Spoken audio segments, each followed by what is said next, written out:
우리 다 같이 사도신경으로 우리의 신앙을 고백하도록 하겠습니다. 나는 전능하신 아버지 하나님 천지의 창조주를 믿습니다. 나는 그의 유일하신 아들 우리 주 예수 그리스도를 믿습니다. 그는 성령으로 잉태되어 동정녀 마리아에게서 나시고 본디오 빌라도에게 고난을 받아 십자가에 못 박혀 죽으시고 장사된 지 사흘 만에 죽은 자 가운데서 다시 살아나셨으며 하늘에 오르시어 전능하신 아버지 하나님 우편에 앉아 계시다가 거기로부터 살아있는 자와 죽은 자를 심판하러 오십니다.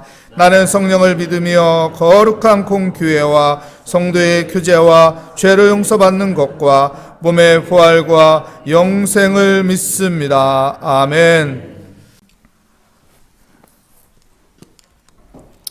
오늘 우리에게 주시는 하나님의 말씀은 역대하 13장 1절부터 4절까지의 말씀, 1절부터 3절까지 말씀 보도록 하겠습니다.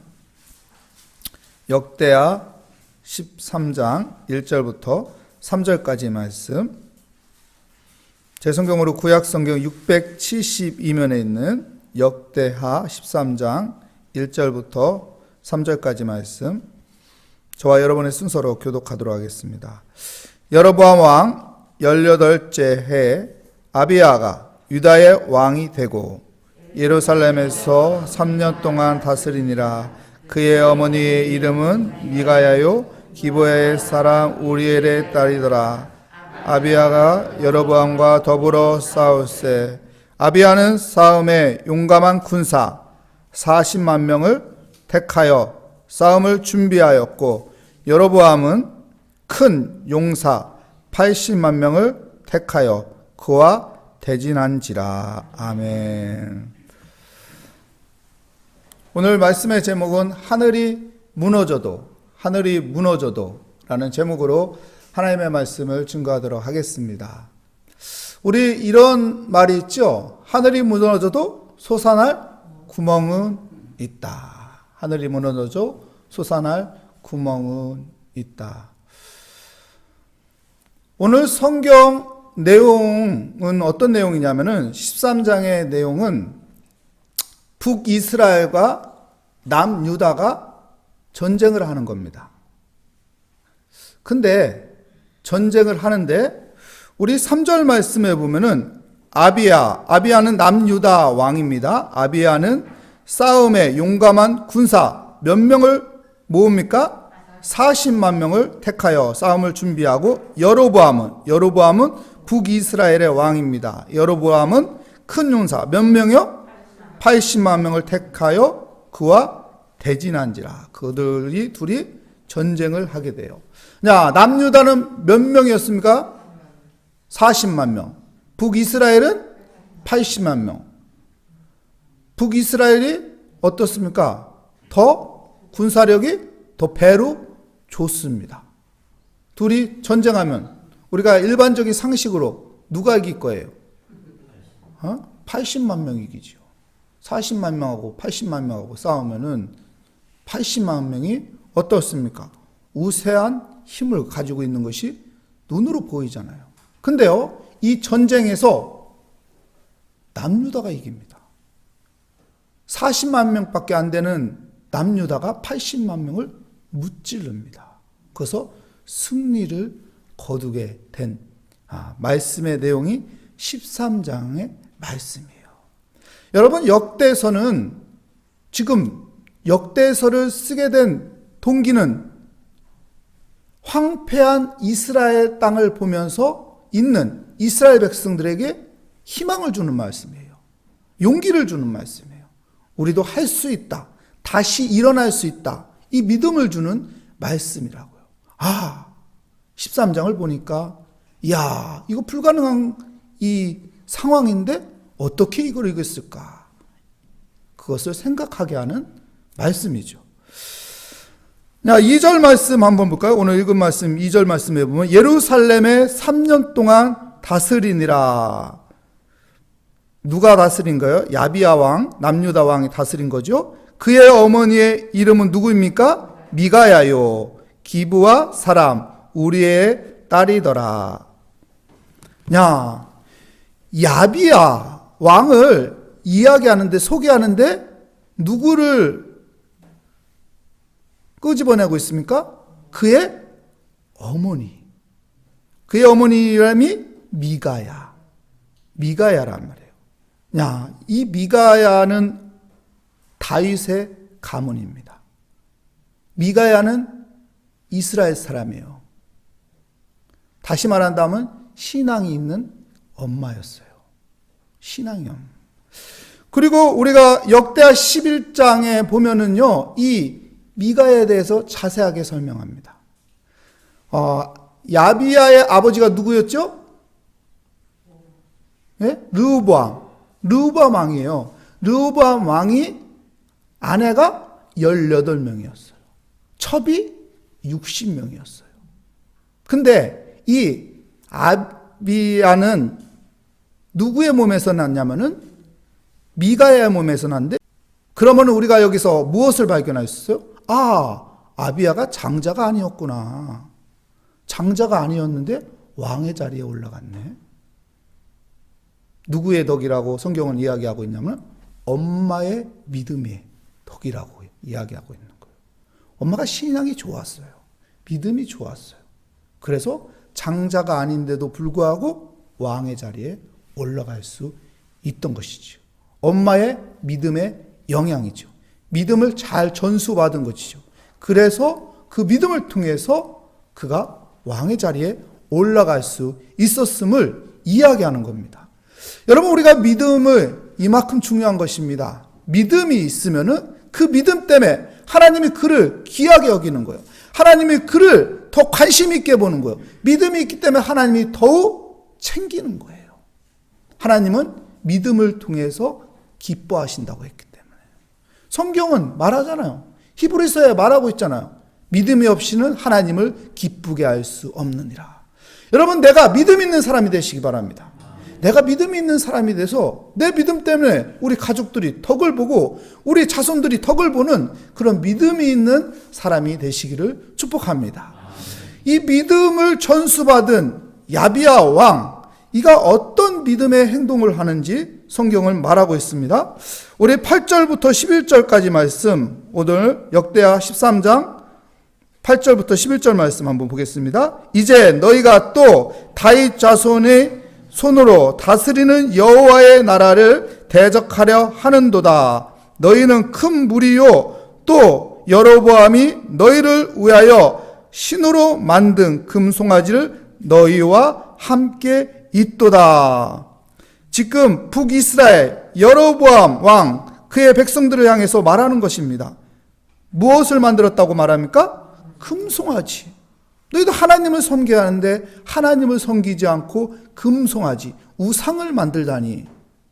이거 옳지 않은 것이다. 이것은 그릇된 신앙이다. 그릇된 믿음이다 라고 말하고 있습니다. 9절 말씀 볼까요? 너희가 야론 자손인 여호와의 제사장들과 레위 사람들을 쫓아내고 이방 백성들의 풍속을 따라 제사장을 삼지 아니하였느냐. 어디 풍속을 따라 제사장을 세웠습니까? 이방 백성들의 풍속을 따라. 계속 보겠습니다. 누구를 막론하고 어린 송아지 한 마리와 숫양 7마리를 끌고 와서 장립을 받고자 하는 자마다 어떻게 합니까? 허무한 신들의 제사장이 될 수 있도다. 제사장을 세우는데, 북이스라엘에서 제사장을 세우는데 어떻게 세웠어요? 어린 수송아지 한 마리하고 순양 7마리를 끌고 오면은 장립해줬대요. 제사장으로 세워줬대요. 무슨 말이에요? 돈 받고 제사장 세웠다는 거예요. 이게 옳은 거냐는 거죠. 니네는 하나님이 원치 않는 믿음의 행동을 하고 있다. 하나님이 원치 않는 신앙의 삶을 살고 있다. 이야기를 하는 것입니다. 10절 말씀 보겠습니다. 우리에게는 여호와께서 우리 하나님이 되시니 우리가 그를 배반하지 아니하였고 여호와를 섬기는 제사장들이 있으니 아론의 자손이요 또 레위 사람들의 수종들어. 북이스라엘은 우상을 섬기고 북이스라엘은 제사장을 돈 받고 세우고, 우리는 그렇게 안 한다. 너희들 왜 하나님을 배반하냐? 우리는 하나님의 말씀대로 행한다. 이 말을 하는 것이죠. 11절 말씀 계속 보겠습니다. 매일 아침 저녁으로 여호와 앞에 번제를 드리며 분향하며 또 깨끗한 상에 진설병을 놓고 또 금 등잔대가 있어 그 등에 저녁마다 불을 켜나니 우리는 우리 하나님 여호와의 계명을 지키나 너희는 그를 배반하였느니라. 우리는 하나님이 원하시는, 하나님이 말씀하시는 그 말씀대로 하나님께 예배하였다. 근데 너희는 너희 마음대로 예배하는구나. 절기도 마음대로 바꿔서 예배드리고 너희 편한 대로 예배드리고, 그게 예배냐? 너희들은 하나님을 배반하고 있다. 우리는 하나님의 말씀에 순종하며 예배하고 있다. 아비야 왕이 말하는 건 뭡니까? 남유다에서 강조하는 건 뭡니까? 바른 예배를 드리라는 거죠. 하나님이 기뻐하는 예배를 드리라는 거예요. 하나님의 말씀의 계명대로 예배를 드리라는 거예요. 그런데 너희는 하나님의 말씀과 그릇되게 예배를 드리니 그것이 배신자가 아니냐. 하나님을 배반한 배신자가 아니냐. 그러고 너희들이 살아남을 것 같느냐. 여러분, 하나님은 예배하는 자를 찾아요. 요한복음 4장 23절 24절에 보면은 하나님은 예배하는 자를 찾고 하나님은 신령과 진정으로 예배할 때 그 예배를 받아주신다고 했어요.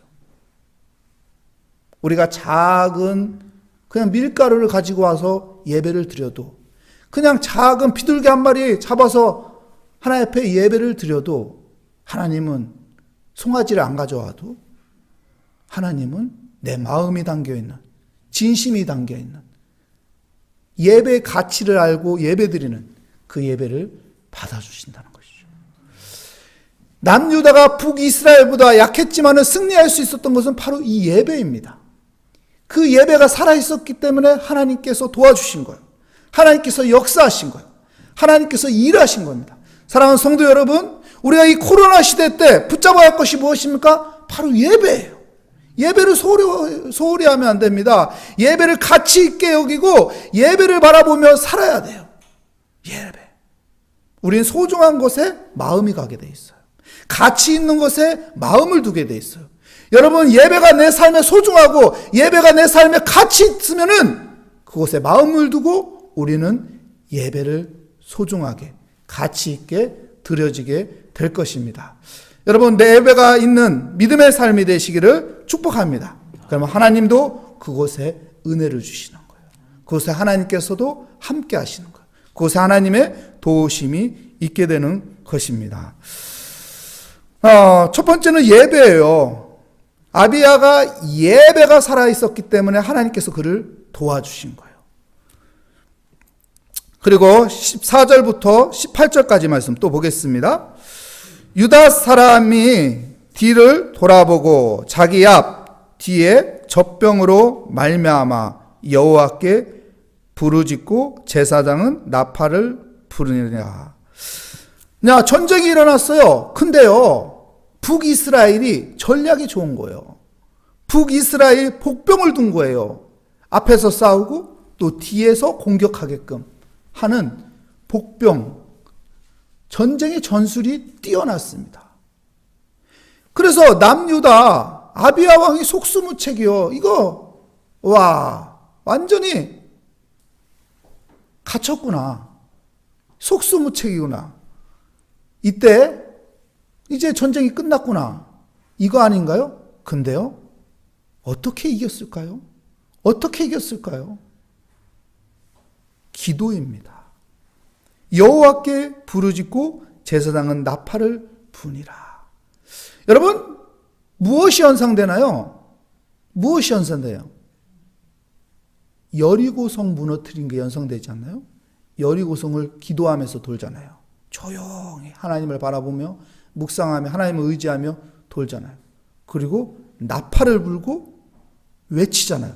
그랬더니 철옹성 같은 그 여리고성이 어떻게 되나요? 오르 쾅쾅쾅쾅쾅 무너졌어요. 이스라엘 백성들이 무너뜨린 거예요? 이스라엘 백성들에게 특별한 전략이 있었던 거예요? 아니에요. 하나님이 무너뜨려 준 것이죠. 지금 상황도요, 속수무책이에요. 아무것도 할 수 없어요. 앞으로도 갈 수 없고 뒤로도 갈 수 없는 진퇴양난의 상황이에요. 그런데 하나님 앞에 기도합니다. 그리고 제사장들이 나팔을 붑니다. 백성들이 소리칩니다.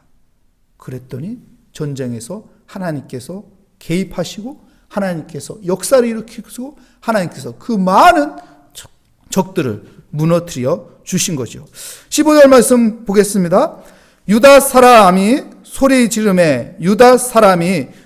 지를 때 하나님이 여로보암과 온 이스라엘 아비야와 유다 앞에서 치시니 이스라엘 자손이 유다 앞에서 도망하는지라. 하나님이 그들의 손에 넘기셨으므로 아비야와 그의 백성이 크게 무찌르니 이스라엘의 택한 병사들이 죽임을 당하고 엎드려진 자들이 몇 명이요? 50만 명이었더라. 그때 이스라엘 자손이 항복하고 유다 자손이 이겼으니 이는 그들의 조상들이 하나님 여호와를 의지하였음이라. 하나님을 의지하고 여러분 기도하면 하나님께서 도와주신다는 거예요.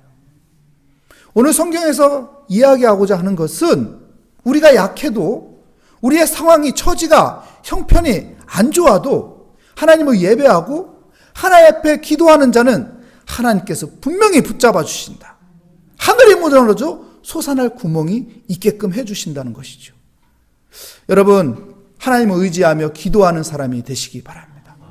우리가 사도행전 16장에 보면 바울과 실라 이야기가 나옵니다. 바울과 실라가 어떡합니까? 아이고, 이유도 모르고 그냥 감옥에 갇혔어요. 잘못한 것도 없는데 감옥에 갇혔다고요. 아무것도 할 수 없는 그런 상황이에요. 절망과 근심과 걱정과 가슴이 찢어지고 답답하고 화가 미치는 그런 상황들이 되었다고요.